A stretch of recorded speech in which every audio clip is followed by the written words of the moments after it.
Relawan Pejuang Walem atau RPM Aceh menggelar kegiatan buka puasa bersama dan santunan anak yatim di Kiryat Muraya Hotel Aceh. Acara ini menjadi momen silaturahmi sekaligus ungkapan rasa syukur. Kegiatan ini diinisiasi oleh RPM Kota Banda Aceh dan dihadiri oleh relawan dari Banda Aceh, Aceh Besar, serta pengurus RPM Provinsi. Ketua RPM Kota Banda Aceh, Nur Effendi, mengatakan bahwa selain berbuka puasa bersama, acara ini juga diisi dengan santunan kepada anak yatim dari sejumlah kecamatan di Banda Aceh.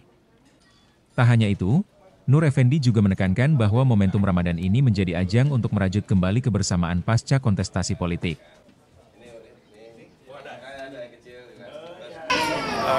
Selain berkah Ramadan juga untuk rasa syukur kami relawan pejuang Mualim Banda Aceh yang kemarin telah mensukseskan mengantarkan Mualim Devan menjadi gubernur, dan hari ini kami mengundang juga beberapa anak yatim yang ada di Kota Banda Aceh untuk sama-sama mengikuti acara ini supaya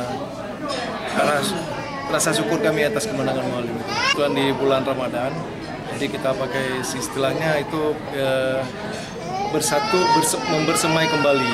Jadi yang mungkin yang dulu yang berseberangan dengan yang mungkin Mualim Devan, jadi sama-sama lah kita membangun Aceh lagi bisa lebih berkembang, bisa lebih maju lagi. Jadi ya membangun Aceh bersilaturahmi, berkolaborasi. Kami siap mengawal pemerintahan Mualim.